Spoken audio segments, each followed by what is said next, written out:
Faisant allusion à l'ampleur de la crise économique et financière qui sévit dans son pays, le président Denis Sassou Nguesso de la République du Congo, dans son message du 15 août à l'occasion de la célébration des 57 ans de l'indépendance, s'est gardé de verser dans le pessimisme en disant que la situation du pays est préoccupante mais pas dans un désastre irréparable.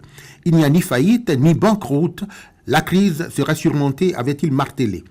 Dans chaque département ministériel, les défis majeurs à relever sont identifiés.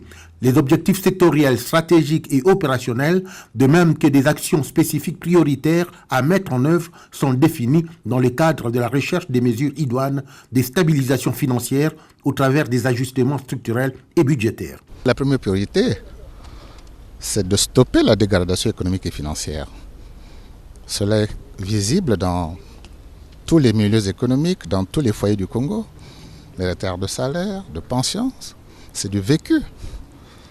Donc cela, il faut stopper la dégradation, redonner la vie à l'économie nationale. C'est l'économie qui va nourrir le social.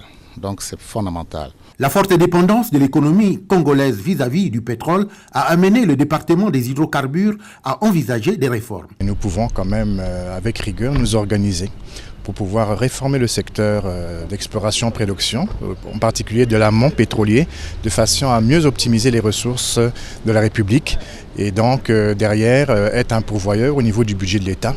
Pareil sur le secteur aval, sur la partie donc raffinage, distribution, où là aussi nous avons donc un certain nombre des efforts à faire.